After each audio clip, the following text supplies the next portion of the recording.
In business, the difference between success and struggle is how fast you move. So in today's video, we're talking about how speed can make or break your business. Let's get right into it.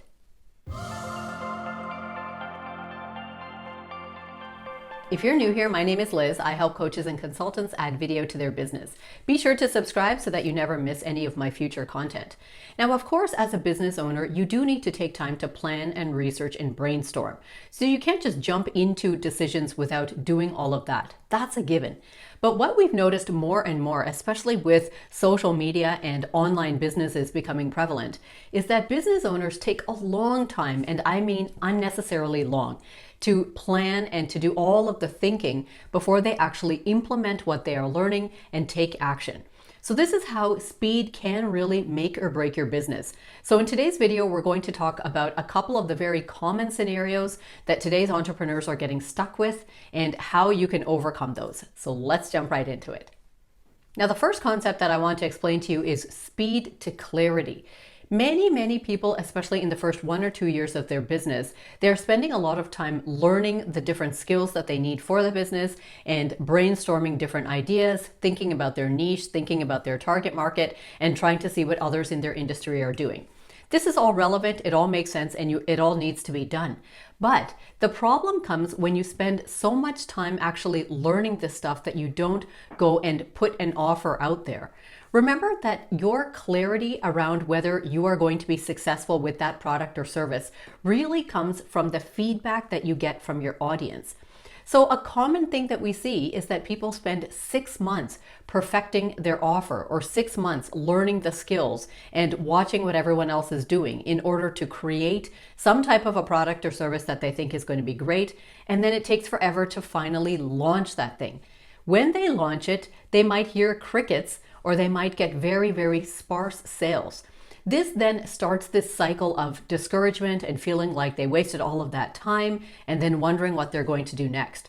Instead of that, do the initial learning and planning and aim to get your product out the door in less than 2 months. I would say 2 months even is a stretch. If you can get some type of product out the door in 1 month, then what's going to happen is that product is going to get out there and you may or may not see success with it. If you don't see success with it, then that gives you such valuable information. That means you can go back to the drawing board and analyze what went wrong there. Is it the niche? Is it your targeting? Is it your messaging? Did you put out the wrong thing? Is it too expensive? Is it too cheap? Maybe you just didn't package it up the right way. Until you get that information, you will never be able to create a product or service that is going to be a hit and going to be a success. So the sooner you get it out the door, the sooner you will get that information back. That is going to help you to actually create something that is really going to give you success in your market. Now, over the years that I've been in business, I have put out so many different products, and some of them I've created just over a weekend. I mainly did that because I want to see what are the things that piques the interest of my target market. There's some things that get absolutely no traction, and other things that unexpectedly seem to be quite of interest to my market. So this type of information helps me to create the next better thing. And this is how you can finally have a product suite that actually is comprised of different things that your ideal client wants.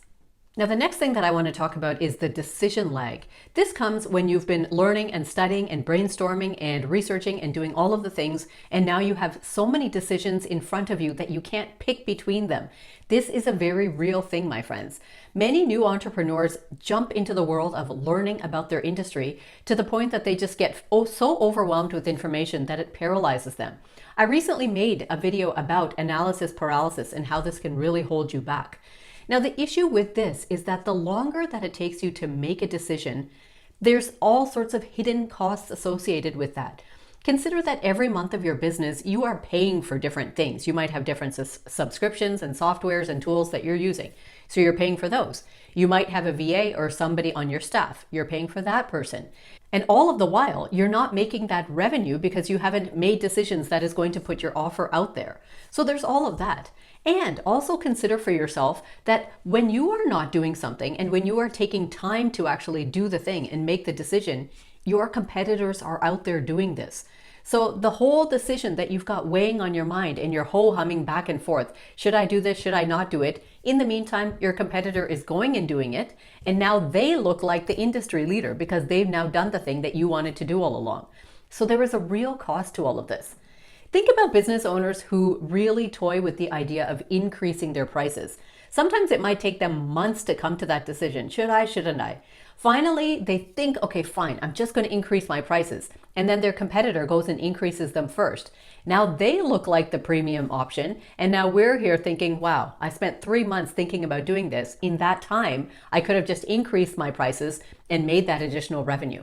So not making decisions quickly enough can really have detrimental effects to your business. Now, my rule of thumb around these things is that if the decision in front of me is not going to ruin my business, then I try to make it in 24 hours. I do all of the brainstorming, thinking, talking to people, testing, all of that. And within 24 hours, I want to make that decision.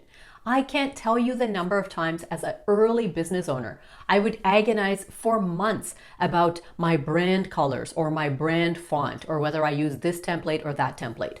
These are things that really make us as entrepreneurs feel like it is going to absolutely change everything. It's going to be the magic bullet, our personal branding. But in fact, our audience and our market, their opinion about personal branding is what we can actually offer to them and whether we click with them just as a person and as a business owner. They care far less about all these other sort of smaller details that might simply hold business owners back for months. So be careful about falling into that trap.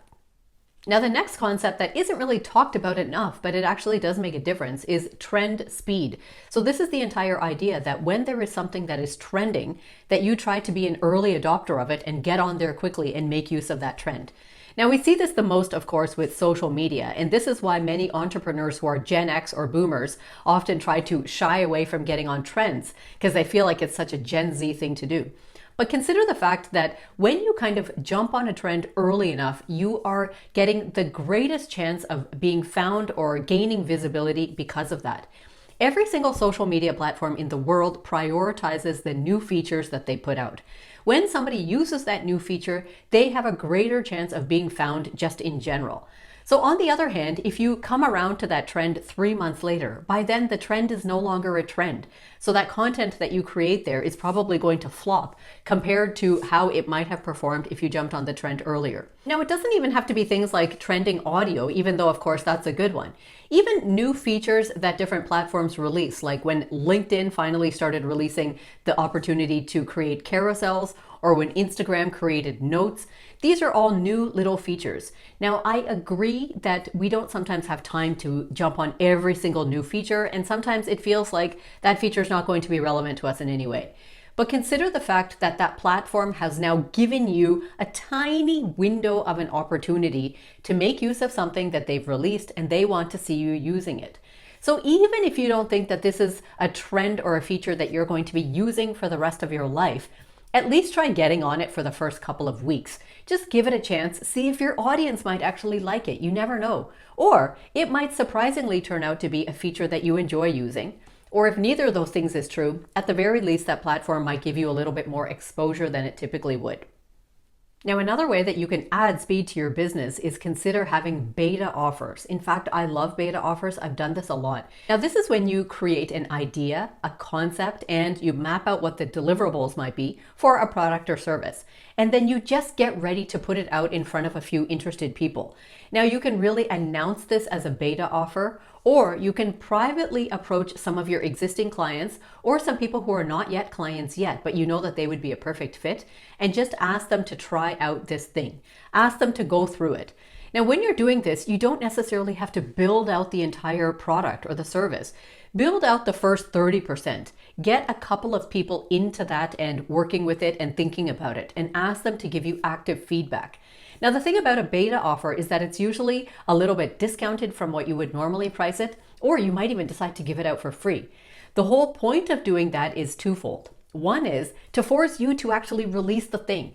Just release at least 30% of it and get it out there. And secondly, you are asking them for feedback every step of the way. This is going to help you to figure out whether this thing that you are building is headed in the right direction, or maybe there's a couple things you can tweak there. Maybe they think that the videos in that service are too long, or maybe they prefer something one-to-one, or maybe they just find the platform difficult to use. It could be any type of feedback that they give you, but take that feedback and make note of it. Using that feedback, continue building out the other 30% of that product. See whether it gets better, whether those beta clients are actually enjoying using that product or service more, or see what is the new feedback that they have. Keep doing this until you've got a nice full product. You will be amazed when you add in the opinions of the people that are using it and build it out in real time. You are going to end up with something that could be far stronger than if you had just launched it as a full premium product in the first place. This works wonders. I've done this with my very, very first offer, and it was wonderful. It was such a great process, and it allowed me to really tweak and create a product that was very successful later. Now remember, another thing you can do to your beta clients is to ask them for some type of a testimonial at the end of the entire process. Tell them that you're giving them the chance to go through this product at a very reduced or free rate, and in return for that, you would like a very honest testimonial from them about what they thought about it. Let them do that closer to the end when they've had a chance to tweak and get to know you and get to know the product. Then this has the added benefit of giving you testimonials. If you are new to putting out products and services and you don't have any testimonials yet, this is a wonderful way to get them. Now remember, taking speed and taking action in your business is not about being reckless. It's basically about outperforming the hesitations that you have around releasing the thing. Too many business owners nowadays are falling behind in their industry because they are waiting to get the perfect thing out in front of their market. That could be as simple as the perfect Instagram feed, or the perfect product, or the perfect filter so that they can finally start shooting videos.